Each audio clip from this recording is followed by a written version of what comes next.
Hello दोस्तों। तो इस बार मैं बताने वाला हूँ कि आप कम से कम खर्चे में मथुरा, वृंदावन, आगरा कैसे घूम सकते हैं। तो चलिए आइए शुरू करते हैं। सुबह 8 बजे मैं निकल गया था अपने घर से और ये हम एक्सप्रेसवे होते हुए थोड़ी बहुत मस्ती करते हुए रोड पर हम आगे बढ़े। और जैसा कि आपको ये सामने बोर्ड दिखाई देगा, इस पे सब कुछ लिखा हुआ है कि मथुरा हमारा कितने किलोमीटर रह गया है। और थोड़ी देर में 2 घंटे के रास्ते पर 2-2.5 घंटे का रास्ता है मेरे यहाँ से, और हम 2.5 घंटे के आसपास में हम वहाँ पहुँच जाएंगे। तो चलिए शुरू करते हैं। क्योंकि हम सुबह का वक्त है, हम खा के नहीं चले तो हमें ढाबे के पास भी रुकना पड़ेगा। हम ये गुलशन ढाबा पे रुके और थोड़ी देर में हम वृंदावन पहुँच गए। जैसा मैंने आपसे प्रॉमिस किया था, लास्ट वीक था मैं दिल्ली के एयरबेस म्यूजियम में, और मैं इस हफ्ते हूँ वृंदावन के टूर पे। तो इस हफ्ते मैं आपको दिखाऊंगा वृंदावन, मथुरा और आगरा। तो चलिए हम आगे बढ़ते हैं। जैसा हम वृंदावन में एंटर कर चुके हैं और हमारा पहला यहाँ सबसे नेक्स्ट स्टॉप होगा बांके बिहारी मंदिर, जो कि यहाँ से 7.5 से 8 किलोमीटर की दूरी पर है।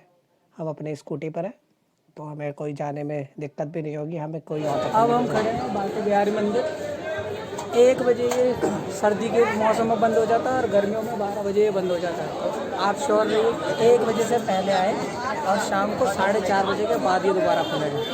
ठीक है, आगे चलते हैं हम निधि बन। थोड़ी देर हम यहाँ टाइम स्पेंड करने के बाद 2-4 फ़ोटो खिंचवाने के बाद बांके मंदिर बिहारी मंदिर पर फिर हम आगे बढ़े अपने निधिवन के लिए, जो कि वहाँ से थोड़ी दूर है।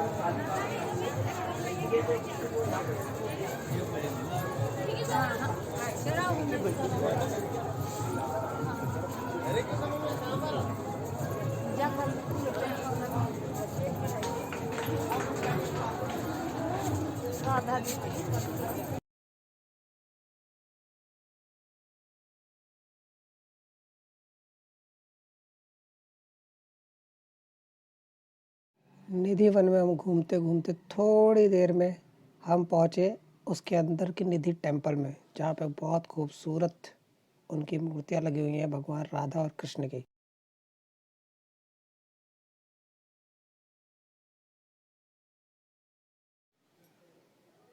थोड़ी देर में हम निधि वन ये घूम कर थोड़ा आराम करके फिर हमें आगे की ओर बढ़ चले, जहाँ पर हमें केसी घाट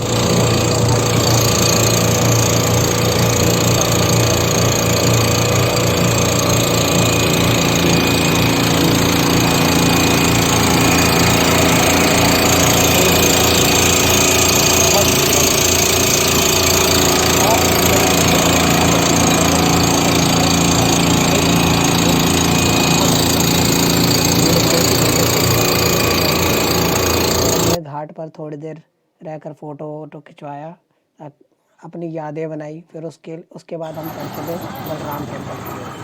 ये रहा बलराम टेम्पल, जो आपके सामने मौजूद है, जिसको आप देख सकते हैं। बहुत ही खूबसूरत है, लेकिन यहाँ पर भीड़ थोड़ी कम रहती है, जिसकी वजह से हमें आसानी से दर्शन मिलते हैं। हमने यहाँ पे अंदर की तरफ कोई तस्वीर नहीं खींची है, क्योंकि वहाँ लिखा हुआ था, लेकिन कुछ पर्यटक जो नहीं मानते हैं चीज़ें करते हैं अपने।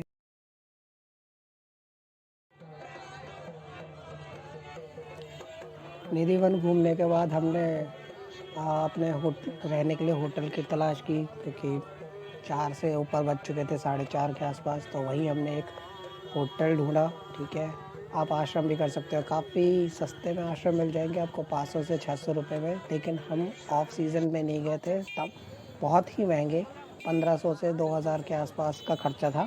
लेकिन हमारे पास डिस्काउंट था तो मुझे बहुत आराम से वो 700 रुपये में मिल गया। ये काफ़ी अच्छा नज़ारा है इस्कॉन टेम्पल का, जिसके सामने मैं खड़ा हूँ। काफ़ी भीड़ है, जैसा मैंने बताया था, दिवाली के 2 दिन के बाद का समय है। तो आप एक्सपेक्ट कर सकते हैं कितनी भीड़ रही होगी। पूरी दुनिया और अपने गांव से लोग और अपने घर गए हुए लोग, जहां मित्र उनके खुद के लोग भी होंगे। तो बहुत बहुत ही भीड़ है, ज़बरदस्त तरीके की भीड़, लेकिन बहुत ही सुंदर नज़ारा। इस्कॉन टेम्पल के बाद हम पहुँचे प्रेम मंदिर। जैसा कि आप देख सकते हैं कितना भव्य और सुंदर मंदिर, और आप भीड़ देख सकते हैं। आप यहाँ पर कदम रखने की जगह नहीं है। जैसा कि मैं बार बार बता रहा हूँ, अगर इन सीज़न जाएंगे तो आपका खर्चा थोड़ा सा ज़्यादा होगा। जैसा किसी त्यौहार के पास अगर जाते हैं तो आप किसी त्यौहार के पास ना जाकर थोड़ा इधर या उधर जाए तो आपका खर्चा और आपको दर्शन पूरे तरीके से मिलेंगे। देखिए कितना सुंदर मंदिर है प्रेम मंदिर। ये प्रेम मंदिर आपको रात में ही देखना ज़्यादा उचित रहेगा, 6 बजे के बाद जब अंधेरा होता है, क्योंकि ये मंदिर अपने लाइटिंग सिस्टम के लिए ही जाना जाता है। अब आप मंदिर का रंग चेंज होते हुए देख रहे हैं, कई रंग चेंज होते हैं बहुत ज़्यादा। दोस्तों प्रेम मंदिर में कोई चार्ज नहीं है, कोई भी टिकट वगैरह नहीं है, ऐसी जगह पे कोई टिकट नहीं लिया जाता। और आप देखिए, अब पहले पर्पल था, अब ग्रीन हो गया है। आप वृंदावन मथुरा को एक दिन में आप घूम ही नहीं सकते, क्योंकि हमने एक एस्टिमेट लगा के चले थे कि कितनी भीड़ कम होगी या इतनी भीड़ नहीं होगी। तो हमने कभी आगरा नहीं देखा था, तो इसलिए हम कुछ चुनिंदा चीज़ों को देखकर हम आगरा की तरफ बढ़े। हमने अभी भी इसके बाद भी हम कृष्ण जन्मस्थली बस आते हुए आगरा से हमने देखा था, ठीक है। और आगरा इसके बाद भी आपके पास गोवर्धन परिक्रमा हमारे से रह गई है अभी, और कृष्ण जन्मस्थली हमने अंदर से नहीं देखी, और वैष्णो माता का मंदिर भी है काफ़ी फेमस। तो अगर आप वृंदावन या मथुरा घूमना चाहते हैं तो फिर आप कम से कम 2 दिन उसके लिए रखें, क्योंकि आप एक दिन में भी कवर कर सकते हैं। पर कैच ये है, अब जो मंदिर है वहाँ पर 12 से लेकर 4 तक बंद हो जाते हैं, 12 से 4:30 4 बजे तक। तो 4 घंटे का टाइम आपका नुकसान ही होना है। आप उसमें कुछ नहीं करेंगे, ज़्यादा से ज़्यादा आप होटल में जाके आराम करेंगे, या फिर निधिवन घूम सकते हैं, क्योंकि वो खुला रहता है उस टाइम पीरियड में। और ये देखिए प्रेम मंदिर के अंदर का नज़ारा, जो कि आपको कहीं नहीं मिलेगा, हमने इस पे डाला है।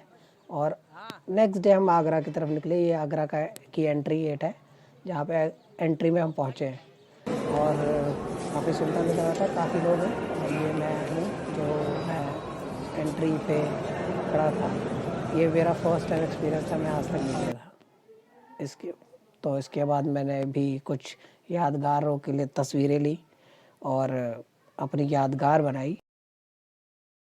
तो दोस्तों मैं बताता हूँ इसमें ख़र्चा कितना आया, क्योंकि हम 2 लोग थे और हमारा घर यहाँ से करीबन 200 किलोमीटर की रेंज में है। तो हमारा पूरा का पूरा ट्रिप 1600 रुपये में पूरा निपट गया, जिसमें मैं आपको एक ये चीज़ बता रहा हूँ, हम ऑन सीज़न गए हैं, जहाँ पे हमारा होटल का खर्चा, यहाँ के लोग भी अच्छे हैं, खाना भी